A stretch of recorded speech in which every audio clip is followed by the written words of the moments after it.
నలుగురు కాంట్రాక్టర్ల కోసమే టీఆర్ఎస్ ప్రభుత్వం పనిచేస్తుందని మండిపడ్డారు తెలంగాణ కాంగ్రెస్ వర్కింగ్ ప్రెసిడెంట్ మల్లు భట్టి విక్రమార్క. కరీంనగర్ జిల్లాలో పర్యటించిన ఆయన వర్గ విభేదాలు, వలసల మీద చర్చించారు.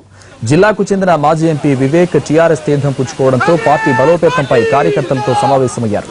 మిషన్ భగీరథ పేరుతో 46,000 కోట్ల రూపాయలను దుర్వినియోగం చేస్తున్నారని, ప్రాజెక్టు రీడిజైన్లలో కోట్ల రూపాయల అవినీతి జరుగుతోందని ఆరోపించారు విక్రమార్క.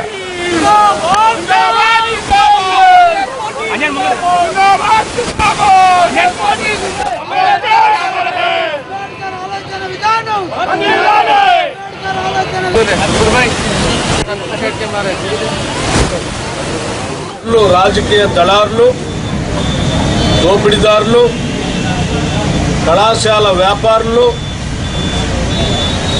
రియల్ ఎస్టేట్ వ్యాపారులు, గుత్తేదారులు అంటే కాంట్రాక్టర్స్, వీళ్ళందరూ కలిసి ఏకమవుతా ఉన్నారు.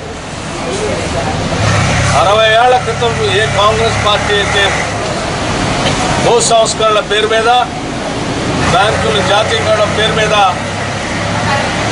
ఈ దోపిడీదారుల్ని, దళారుల్ని, భూస్వాముల్ని, గుత్తేదారుల్ని కంట్రోల్ చేసి ప్రజాస్వామ్యాన్ని చేసుకొచ్చిందో వాళ్ళంతా తిరిగి మరొక్కసారి పునరేకీకరణ బంగారు తెలంగాణ పేరు మీద ఏకమవుతా ఉన్నారు.